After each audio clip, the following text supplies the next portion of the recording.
Hey guys, welcome to say something. ఈరోజు సే సంథింగ్లో మనం ఇందిరాగాంధీ రాజకీయ ప్రస్థానం గురించి తెలుసుకుందాం.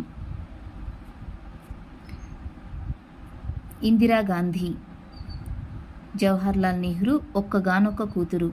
ఒక్కటే కూతురు కావడం, దేశంలోనే అంత సంపన్నమైన కుటుంబంలో జన్మించడంతో చాలా గారాబంగా పెరిగింది. చిన్నప్పటి నుంచి తన కుటుంబ సభ్యులందరూ దేశానికి, దేశ ప్రజలకు బ్రిటిష్ వారి నుంచి విముక్తి కలిగించి స్వాతంత్రాన్ని తీసుకురావడం కోసం చేసే పోరాటాలను చూస్తూ పెరిగింది. అంతేకాకుండా తన తాతగారు మోతీలాల్ నెహ్రూ, తండ్రి జవహర్లాల్ నెహ్రూ ఇండియన్ నేషనల్ కాంగ్రెస్లో చురుకుగా పాల్గొనేవారు. అలా రాజకీయ రంగంపై కూడా మంచి పట్టు సాధించింది. తన తండ్రి చనిపోయాక ప్రధానమంత్రిగా బాధ్యతలు చేపట్టి పలు కీలక నిర్ణయాలను తీసుకుని దేశంలో చెప్పుకోదగ్గ నాయకులలో ఒకరిగా నిలిచింది. భారతదేశపు మొట్టమొదటి మహిళా ప్రధానమంత్రిగా బాధ్యతలు చేపట్టిన ఇందిరాగాంధీ రాజకీయ జీవితం గురించి తెలుసుకుందాం. ఇందిరాగాంధీ తన తండ్రి జవహర్లాల్ నెహ్రూ దగ్గర రాజకీయాలలో ఓనమాలు నేర్చుకుంది. తన తండ్రితో పాటు చాలా సంవత్సరాలు ఎలాంటి పదవి లేకుండానే రాజకీయాలలో కీలక పాత్ర పోషించారు. తన రాజకీయ ప్రతిభను చూసిన భారత జాతీయ కాంగ్రెస్ కార్యకర్తలు వారి పార్టీకి 1952 ఫిబ్రవరి 2న అధ్యక్షురాలిని చేశారు. స్వతహాగా ధైర్యశాలి అయిన ఇందిరాగాంధీ రాజకీయాలలో ప్రవేశించాక చాలా శక్తివంతంగా మారింది. కాంగ్రెస్ పార్టీలో కీలక పాత్రలు పోషిస్తూ తండ్రికి ధీటుగా పనిచేసింది. 1962వ సంవత్సరంలో అస్సాంలోని తేజ్పూర్ ప్రాంతం చైనా దాడికి గురయ్యింది. ఈ దాడి వల్ల అస్సాం ప్రజలను తీవ్ర సమస్యలను ఎదుర్కొంటున్నారు. దీనిని పరిష్కరించడానికి ఇందిరా అక్కడికి వెళ్లాలని నిర్ణయించుకున్నారు. ఆర్మీ చీఫ్ జవహర్లాల్ నెహ్రూ కాంగ్రెస్ కార్యకర్తలు చెప్పినా వినకుండా ఇందిరా తేజ్పూర్కి వెళ్లి అక్కడ సమస్యను చాకచక్యంగా పరిష్కరించింది. అక్కడి ప్రజలకు ధైర్యం నింపి వారి సమస్యను తీర్చడంతో ఇందిరాగాంధీ తేజ్పూర్ ప్రజలతోనే కాకుండా కాంగ్రెస్ కార్యకర్తలతో ప్రశంసలు అందుకుంది. ఇందిరాగాంధీ ధైర్యాన్ని, చాకచక్యాన్ని చూసిన జవహర్లాల్ నెహ్రూ రాజకీయ పరంగా వచ్చే సమస్యలకి ఇందిరాగాంధీ సలహాలను తీసుకోవడం మొదలుపెట్టారు. చైనా సరిహద్దు సమస్యల వల్ల జవహర్లాల్ నెహ్రూ తీవ్ర ఒత్తిడికి గురయ్యారు. నెహ్రూ పరిపాలన పట్ల, అతను తీసుకునే నిర్ణయాల పట్ల ప్రజలు తీవ్ర అసంతృప్తి, వ్యతిరేకత ప్రదర్శించడం మొదలుపెట్టారు. ఇదే క్రమంలో 1963లో కామరాజ్ ప్లాన్ తెరపైకి వచ్చింది. కామరాజ్ ప్లాన్ ఏంటి అంటే, సీనియర్ నేతలందరూ రాజీనామా చేసి యువకులకు అవకాశం ఇవ్వాలి. కామరాజ్ ప్లాన్కి ఇందిరాగాంధీ అంగీకారం తెలిపింది. అప్పటికే నెహ్రూని ప్రధానమంత్రి పదవి నుంచి దింపేయాలని చూస్తున్న వారికి ఇది ఒక మంచి అవకాశం. కానీ నెహ్రూని సపోర్ట్ చేసేవారు మాత్రం నెహ్రూ రాజీనామాని అంగీకరించలేదు. 1963 ఆగస్టు 25న 11 మంది సీనియర్ నేతలు పదవులకు రాజీనామా చేశారు. దీనితో కామ్రాజ్ పార్టీకి కొత్త అధ్యక్షునిగా ఎన్నికయ్యారు. దీని అనంతరం జవహర్లాల్ నెహ్రూ తీవ్ర అనారోగ్యానికి గురయ్యాడు. దీనితో ఇందిరాగాంధీ తన తండ్రిని చూసుకోవడానికి ఎక్కువ సమయం కేటాయించారు. రాను రాను నెహ్రూ ఆరోగ్యం క్షీణించిపోసాగింది. జనవరి 6, 1964లో నెహ్రూ గారికి పక్షవాతం వచ్చింది. ఇంకేముంది, పార్టీలో రాజకీయాలు మొదలయ్యాయి. ఒకవైపు నేను ప్రధాని అంటే నేను ప్రధాని అని రాజకీయాలు చేయడం మొదలుపెట్టారు. కానీ నెహ్రూ గారికి మద్దతిచ్చే వాళ్ళు మాత్రం నెహ్రూ గారే తదుపరి ప్రధానమంత్రిగా ప్రకటించాలని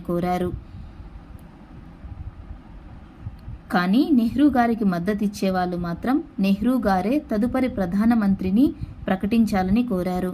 వీటన్నింటినీ అధిగమించడానికి నెహ్రూ గారు, నేను ఆరోగ్యంగానే ఉన్నాను, మీరు చింతించకండి అని చెప్పారు. కానీ నెహ్రూ 1964 మే 27న మరణించారు. గుల్జారీలాల్ నందా తాత్కాలిక ప్రధానమంత్రిగా బాధ్యతలు చేపట్టారు. నెహ్రూ మరణించిన తర్వాత ఆయన స్థానంలో ప్రధానమంత్రి బాధ్యతలు చేపట్టాలని లాల్ బహదూర్ శాస్త్రి కోరారు. కానీ అప్పటికే నెహ్రూ పాలనపై ఉన్న వ్యతిరేకతను దృష్టిలో ఉంచుకుని పదవిని తిరస్కరించారు. ఎందుకంటే తన తండ్రి పాలనపై ఉన్న వ్యతిరేకత తన మీద పడుతుందని భావించి లాల్ బహదూర్ శాస్త్రిని ప్రధానమంత్రిగా ఉండమన్నది. 1964 జూన్ 9న భారతదేశ 2వ ప్రధానమంత్రిగా పదవీ బాధ్యతలు చేపట్టారు. రాజకీయాలపై అప్పట్లో ఇందిరాగాంధీ అంతగా శ్రద్ధ చూపలేదు. కానీ లాల్ బహదూర్ శాస్త్రి కోరిక మేరకు రాజ్యసభకు ఎన్నికై లాల్ బహదూర్ శాస్త్రి మంత్రివర్గంలో కేబినెట్ హోదా కలిగిన సమాచార ప్రసార మంత్రిగా పదవీ బాధ్యతలు చేపట్టారు ఇందిరాగాంధీ. తాను మంత్రి పదవిలో ఉన్నప్పుడు పలు కీలక సమస్యలను అవలీలగా పరిష్కరించింది. అందులో చెప్పుకోదగ్గది ఏమిటంటే, దక్షిణ భారతదేశంలో హిందూ భాషను తప్పనిసరిగా నేర్చుకోవాలని నేతలు ప్రజలపై తీవ్ర ఒత్తిడిని తీసుకొచ్చారు. దీనిని దక్షిణ భారతీయులు తీవ్రంగా వ్యతిరేకించారు. రాను రాను ఈ సమస్య పెద్దదవడంతో ఇందిరాగాంధీ స్వయంగా దక్షిణాదికి వచ్చి ఇష్టమున్నవారే హిందీ నేర్చుకోవాలని, ఇష్టం లేనివారు నేర్చుకోవాల్సిన అవసరం లేదని చెప్పారు. ఇకపై ఈ విషయంలో ఎలాంటి ఒత్తిడి ప్రజలపై ఉండదని హామీ ఇచ్చి వెళ్లారు. ఇదిలా ఉండగా ప్రధానమంత్రి లాల్ బహదూర్ శాస్త్రి 1966 జనవరి 10న గుండెపోటుతో మరణించారు. లాల్ బహదూర్ శాస్త్రి చనిపోయాక గుల్జారీలాల్ నందా తాత్కాలిక ప్రధానమంత్రిగా మరొకసారి బాధ్యతలు చేపట్టారు. మళ్లీ కాంగ్రెస్ పార్టీలో ఎవరిని ప్రధానమంత్రిని చేయాలన్న అంశం తెరపైకి వచ్చింది. ఈసారి చాలా పేర్లు లిస్టులో వచ్చినప్పటికీ ఇందిరాగాంధీ, గుల్జారీలాల్ నందా, మొరార్జీ దేశాయ్లలో ఒక్కరిని ప్రధానమంత్రిగా చేయాలనుకున్నారు. ఇలాంటి సమయంలో కాంగ్రెస్ పార్టీ అధ్యక్షుడు కామ్రాజ్ ఇందిరాగాంధీకి మద్దతును తెలపడంతో ఇందిరాగాంధీ 1966 జనవరి 24న ప్రధానమంత్రిగా నియమింపబడింది. మన దేశంలో మొట్టమొదటి మహిళా ప్రధానమంత్రి ఇందిరాగాంధీ. ఒక మహిళ రాజకీయాలలో ఉండడమే గొప్ప విషయం.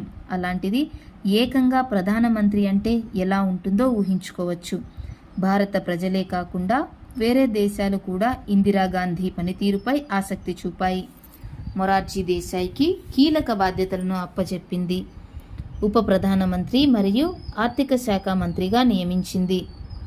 దీనితో మొరార్జీ దేశాయ్ కొంతవరకు శాంతించాడనే చెప్పాలి. ఇందిరాగాంధీ ప్రధానమంత్రి అయినప్పటికీ కాంగ్రెస్ పార్టీలో చాలా కుమ్ములాటలు జరుగుతున్నాయి. ఇది ఇందిరాగాంధీకి కత్తి మీద సాములాంటిదనే చెప్పాలి. తను చదువుకున్న చదువు, తను నేర్చుకున్న బహుళ భాషలు, ఇతర దేశాల గురించి అవగాహన ఉండడం, చిన్నప్పటి నుంచి స్వాతంత్ర సమరయోధులతో సన్నిహితంగా మెలగడం, రాజకీయాలను దగ్గర నుంచి పరిశీలించడం వంటి ఎన్నో అంశాలు ఇందిరాని ది బెస్ట్ ప్రధానమంత్రిగా చేయడానికి సహాయపడ్డాయి. అంతేకాకుండా తన దగ్గరికి వచ్చే సమస్యలను తనకున్న అనుభవంతో త్వరితగతిన పరిష్కరించేది. దేశాన్ని అభివృద్ధి చేసే విషయమై పలు దేశాలతో సంబంధాలను ఏర్పరచుకుంది. ఇందిరా మాట్లాడే పద్ధతి, సమస్యలు, వాటి పరిష్కారాలపై తనకుండే అవగాహనకు వేరే దేశ అధ్యక్షులు సైతం ఫిదా అయ్యారు. 1967లో జరిగిన ఎన్నికలలో కాంగ్రెస్ పార్టీ దాదాపు 60 స్థానాలు పోగొట్టుకుంది. కానీ ఇందిరాగాంధీ విజయం సాధించింది. ఈసారి ప్రధానమంత్రి పదవికి చాలామంది ధనవంతులు, రాజకీయాల్లో ఉన్న అనుభవజ్ఞులు, మహామహులు, వీరితో పాటు మొరార్జీ దేశాయ్ కూడా ప్రధానమంత్రి పోటీగా ఉన్నారు. మళ్లీ సీన్ రిపీట్ అయింది. చివరికి ఇందిరాగాంధీ, మొరార్జీ దేశాయ్ మాత్రమే పోటీలో మిగిలారు. అప్పటికే ప్రధానమంత్రిగా పనిచేసిన ఇందిరా రాజకీయాలలో అపార జ్ఞానాన్ని సంపాదించింది. తన ప్రధానమంత్రి పోటీకి అడ్డుగా ఉన్న మొరార్జీ దేశాయ్ని చాలా చాకచక్యంగా పోటీలో నుంచి విరమించేలా చేసింది. ఇంకేముంది, మళ్లీ ప్రధానమంత్రిగా బాధ్యతలు కొనసాగించింది. ఈసారి మొరార్జీ దేశాయ్కి డిప్యూటీ ప్రధాని బాధ్యతలను అప్పచెప్పింది. రాను రాను పార్టీలో సమస్యలు ఎక్కువయ్యాయి. పార్టీలోని నాయకుల మధ్య విభేదాలు తలెత్తాయి. ఈ క్రమంలో పార్టీలో నాయకులను నియమించే క్రమంలో ఇందిరాగాంధీ చాలా వ్యతిరేకతను ఎదుర్కొంది. ఏదైతేనేం తాను నామినేట్ చేసిన వారే ముఖ్య పదవులకు ఎంపికయ్యారు. భారతదేశ ఆర్థిక వ్యవస్థను మెరుగుపరచడానికి బ్యాంకులను జాతీయం చేసింది. పార్టీలో దీనిని వ్యతిరేకించిన వారందరూ కలిసి ఒక గ్రూపుగా ఏర్పడ్డారు. క్రమంగా పార్టీలో చీలిక మొదలైంది. ఇందిరకు వ్యతిరేకులందరూ కాంగ్రెస్ ఓగా, ఇందిరాకు మద్దతిచ్చే వారందరూ కాంగ్రెస్ ఆర్గా విడిపోయారు. కాంగ్రెస్ 2 ముక్కలైపోయింది. దీనితో ఇందిరాగాంధీకి మెజారిటీ తగ్గిపోయింది. ఇంకేముంది, ఇందిరాపై అవిశ్వాస తీర్మానాన్ని ప్రవేశపెట్టారు. ఇందిరకు ఇండిపెండెంట్ సభ్యులు, మిగిలిన పార్టీలు మద్దతు తెలపడంతో ఇందిరాగాంధీ వ్యతిరేకీయులకు చుక్కెదురైంది. అవిశ్వాస తీర్మానంలో ఇందిరా నెగ్గింది. ఈసారి మరింత ఉత్సాహంతో పనిచేయడం మొదలుపెట్టింది. ఆమెని వ్యతిరేకిస్తున్న వారి గుండెల్లో రైళ్లు పరిగెత్తేలా చేసింది. అప్పటి వరకు ఉన్న జమీందారీ వ్యవస్థను రద్దు చేయడంలో కీలక పాత్ర పోషించింది. అంతేకాకుండా దేశంలోని పేదరికాన్ని పారద్రోలడానికి గరీబీ హఠావో అనే నినాదంతో దేశమంతా పర్యటించి ఎన్నో సభలలో పాల్గొని ప్రత్యక్షంగా ప్రజలతో మాట్లాడి వారి సమస్యలను విని సానుకూలంగా స్పందించి మీకు నేనున్నానంటూ ధైర్యం చెప్పింది. దీనితో ఇందిరాగాంధీ దేశంలోనే గొప్ప నేతగా పేరు సంపాదించుకుంది. అప్పటికే 2 సార్లు వరుసగా ప్రధాని అయిన ఇందిరాగాంధీ మూడోసారి కూడా భారీ మెజారిటీతో ప్రధానమంత్రిగా ఎన్నికైంది. తన శత్రువులంతా కలిసి తనను గద్దె దింపాలని ఎన్నో ప్రయత్నాలు చేసినా, పార్టీని రెండుగా చీల్చినా ఏమాత్రం అధైర్యపడకుండా పార్టీని విజయవంతంగా నడిపింది. ఈసారి ఇందిర చాలా పెద్ద సమస్యలను పరిష్కరించింది. అందులో ముఖ్యమైనవి బంగ్లాదేశ్ ఆవిర్భావం, బ్యాంకుల జాతీయీకరణ, పాకిస్తాన్ యుద్ధం వంటివి చాలా ముఖ్యమైనవి. చాలా వరకు ఈ విషయాల్లో విజయాన్ని సాధించింది. కానీ దేశంలో పెరుగుతున్న పేదరికాన్ని, లంచగొండితనాన్ని తగ్గించలేకపోయింది. దీనితో ఇందిరాగాంధీపై దేశ ప్రజల్లో వ్యతిరేకత రావడం మొదలైంది. ఇందిరాగాంధీని గద్దె దింపే అవకాశం ఎప్పుడు వస్తుందా అని ఎదురు చూసేవారికి ఇది మంచి అవకాశంగా అనిపించింది. ఇదే ఎమర్జెన్సీకి దారితీసింది. ఈ సమయంలో సంజయ్ గాంధీ పలు కీలక పాత్ర పోషించాడు. విషయం ఏమిటంటే 1971లో అమేథీ లోక్సభ నియోజకవర్గంలో జరిగిన ఎన్నికలలో ఇందిరాగాంధీ ఓటర్లకు డబ్బు పంచిందని, ప్రభుత్వ అధికారులను ఎన్నికలలో తన విజయానికి ఉపయోగించుకుందని ఇందిరతో పోటీపడి ఓడిపోయిన రాజ్ నారాయణ్ ఇందిరాగాంధీ విజయం చెల్లదని హైకోర్టులో పిటిషన్ వేశాడు. ఈ విషయంపై విచారణ చేపట్టిన కోర్టు ఇందిరా ప్రభుత్వ అధికారులను ఎన్నికలలో ఉపయోగించుకుందని నిర్ధారించిన అలహాబాద్ హైకోర్టు 6 సంవత్సరాల పాటు ఎన్నికలలో పాల్గొనరాదని 1975లో తీర్పు ఇచ్చింది. దీనితో ఇందిరాగాంధీ సుప్రీంకోర్టు నుంచి స్టే ఆర్డర్ను తెచ్చుకుంది. దీనితో ఇందిరాగాంధీ ప్రత్యర్థులు, వ్యతిరేకులు, శత్రువులు అంతా కలిసి ర్యాలీలు చేపట్టారు. దీని పర్యవసానం ముందుగానే పసిగట్టిన ఇందిర రాజ్యాంగంలోని ఆర్టికల్ 352 ప్రకారం 1975 జూన్ 25న ఎమర్జెన్సీని ప్రకటించింది. ఎమర్జెన్సీతో దేశంలో అల్లకల్లోలాన్ని ఆపింది, కానీ ప్రజలలో తీవ్ర వ్యతిరేకతను ఆపలేకపోయింది. దీని పర్యవసానమే 1977 ఎన్నికలలో దారుణ ఓటమి. తన సొంత నియోజకవర్గంలో కూడా గెలవలేకపోయింది. ఫలితంగా జనతా పార్టీ అధికారంలోకి వచ్చింది. 1977 మార్చి 22న ప్రధానమంత్రి పదవికి రాజీనామా చేసింది.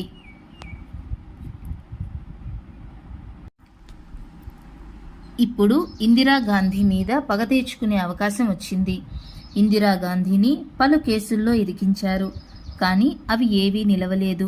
ఇప్పుడు సరికొత్త వ్యూహంతో కాంగ్రెస్ పార్టీని కాపాడడానికి ఇందిరా కాంగ్రెస్ని తన మద్దతుదారులతో ఏర్పాటు చేశారు. దానికి అధ్యక్షురాలుగా బాధ్యతలు చేపట్టారు ఇందిరాగాంధీ. 1978 నవంబర్ 7న పార్లమెంట్ సభ్యురాలిగా ఎన్నికయ్యారు. కర్ణాటకలోని చిక్మంగళూరు ప్రాంతంలో పోటీ చేసి లోక్సభకు పోటీ చేసి భారీ విజయాన్ని అందుకుంది. ఈ విజయంతో ఇందిరాగాంధీ మళ్లీ ట్రాక్లోకొచ్చింది. మొరార్జీ దేశాయ్ పాలనలో ఎన్నో అవినీతులు జరిగాయి. అంతేకాకుండా కనీస అవసరాల వస్తువుల రేట్లు కూడా భారీగా పెరిగిపోయాయి. దీనితో ప్రజల్లో వీరిపై వ్యతిరేకత పెరిగింది. ఇది కాంగ్రెస్కు మంచి అవకాశం. దానిని సద్వినియోగం చేసుకోవాలనుకుంది ఇందిరాగాంధీ. అంతే, మొరార్జీ దేశాయ్పై అవిశ్వాస తీర్మానం పెట్టారు. ఇందులో అతను నెగ్గలేకపోయాడు. తన ప్రధానమంత్రి పదవికి రాజీనామా చేశాడు. ఈసారి ఇందిరా కాంగ్రెస్ మద్దతుతో జనతా పార్టీకి చెందిన చరణ్ సింగ్ ప్రధానమంత్రి బాధ్యతలు చేపట్టాడు. కానీ ఇతను 1 నెల లోపల అతని బలాన్ని నిరూపించుకోవాల్సి ఉంది. కానీ ఇందులో చరణ్ సింగ్ విఫలమయ్యారు. ఇతను తన బాధ్యతలను సక్రమంగా నిర్వర్తించలేకపోయాడు. దీనితో ఇందిరాగాంధీ 23 రోజులకే తన మద్దతును విరమించుకుంది. దీనితో లోక్సభ రద్దయింది. తర్వాత జరిగిన లోక్సభ ఎన్నికలలో ఇందిరా 529 స్థానాలకు గాను 351 స్థానాలలో విజయం సాధించి తమ ప్రభుత్వాన్ని ఏర్పాటు చేసింది. ఈ ఎన్నికలలో ఇందిరాగాంధీ సాధించిన విజయానికి తన విరోధుల కళ్ళు బయర్లు కమ్మాయి. ఈసారి ప్రధానమంత్రిగా 1980 జనవరిలో పదవీ బాధ్యతలు చేపట్టింది. ఈసారి తాను ఎదుర్కోబోయే సమస్యలు ఇందిరాగాంధీ మరణానికి దారితీస్తాయని ఎవరూ ఊహించలేదు. కానీ తాను దేశ భద్రత కోసం తీసుకునే నిర్ణయాల వల్ల తనకు ప్రాణహాని ఉంటుందని ఇందిరాగాంధీకి బాగా తెలుసు. అయినా సరే వెనకడుగేయకుండా కఠిన నిర్ణయాలు తీసుకుంది. అందులో భాగమే ఆపరేషన్ బ్లూ స్టార్. సిక్కుల కోసం జరిగే పోరాటంలో ఎంతోమంది అమాయకపు ప్రాణాలు సిక్కు నాయకుడు భింద్రన్వాలే ఉద్యమకారుల చేతిలో బలవుతుంటే ఆ ఉద్యమాన్ని ఆపడానికి ఆపరేషన్ బ్లూ స్టార్తో వారిని అంతమొందించింది. ఈ ఆపరేషన్లో సిక్కుల స్వర్ణ దేవాలయం దెబ్బతింది.